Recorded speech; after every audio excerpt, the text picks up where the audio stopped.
ችግር ሳልሻገረው ይደረባል ገዝፎ ሌላኛው የሕይወትን ውጣ ውረድ አይቻለው ስንቱ መንገድ ጨለማ ቢረዝም ሌሊቱ አይን አይቀርም ብርሃን ማየቱ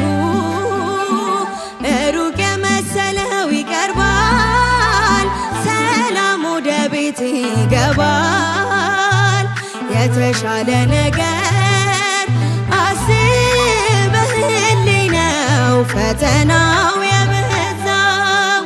ነገ መልካሙ ቀን ያለው በዚህም አምናለው